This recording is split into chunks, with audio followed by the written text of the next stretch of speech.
मेरा नाम डॉक्टर इला तिवारी है और मैं एक ऑब्स्टेट्रिशियन एंड गायनेकोलॉजिस्ट हूँ।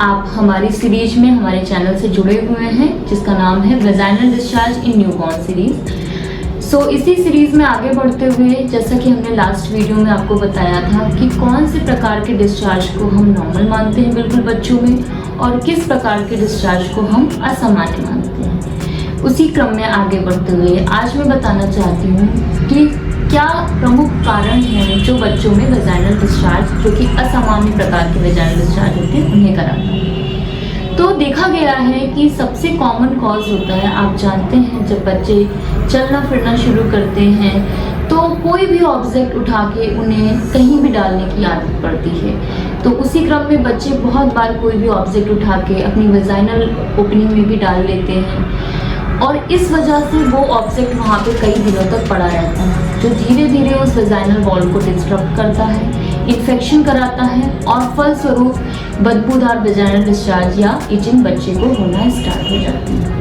तो मेरा सारे पेरेंट्स से अनुरोध है कि जब आपका बच्चा इस स्टेज में हो कि वो चल फिर पा रहा है और वो कोई भी ऑब्जेक्ट उठा के कहीं भी डाल रहा है, तो आप ये चीज़ हमेशा ध्यान में रखें कि वो कोई भी ऐसा ऑब्जेक्ट उस वेजाइनल मार्ग में ना डाल पाए।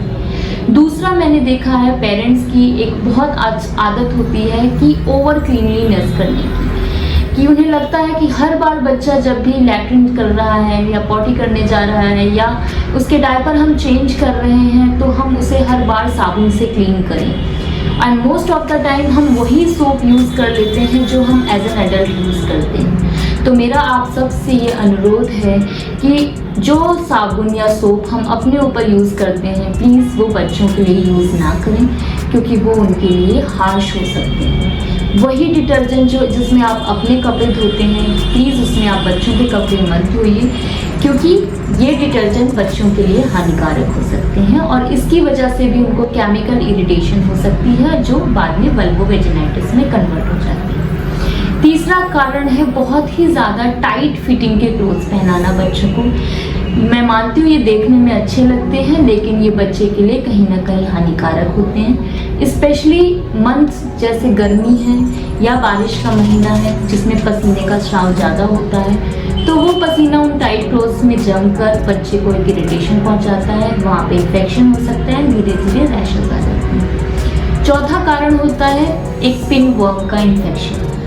देखा गया है पिन वर्म एक छोटा सा कृमि होता है जो बच्चों के मलद्वार या एनस में पाया जाता है और इसकी वजह से भी बच्चों को एनल के पास खुजली या दाने जैसी इन्फेक्शंस हो सकते हैं। तो अगर आपको लगता है कि आपका बच्चा गुदा द्वार या एनस के पास ज़्यादा खुजली करता है तो कृपया कर उसको किसी पीडियाट्रिशियन या गायनेक से दिखवाएं ज़रूर। पांचवा कारण है किसी भी तरह का इन्फेक्शन या हमारी हाइजीन का पुअर होना।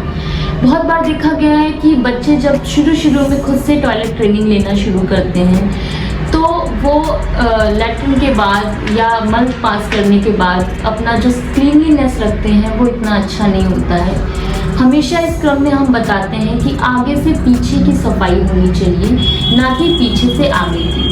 तो माताओं को ये ध्यान रखना है कि अगर बच्चे ने नई टॉयलेट ट्रेनिंग शुरू की है या खुद भी अगर वो बच्ची की सफाई कर रही हैं तो हमेशा आगे से पीछे की ओर करें, ना कि कभी एनएस से आगे की ओर, क्योंकि जो आपका मल होता है उसमें बहुत से इन्फेक्टिव कारक होते हैं जो अगर आगे की तरफ आते हैं तो आपके पेशाब के द्वार को इन्फेक्ट कर सकते हैं। तो ये कुछ सामान्य कारण थे जिनकी वजह से बच्चों में असामान्य वेजिनाइटिस या वेजाइनल डिस्चार्ज की बीमारी हो सकती है।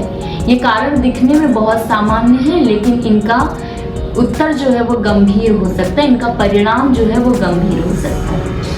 अब मेरा ये आपका ये प्रश्न होगा कि हम भी तो कभी कभी ऐसी हैबिट्स रखते हैं पर हम में तो इतना इन्फेक्शन कॉमन नहीं है, फिर बच्चों में ये चीज़ें क्यों इतनी कॉमन है? तो देखिए, उसका कारण है ईस्ट्रोजन हार्मोन्स की कमी।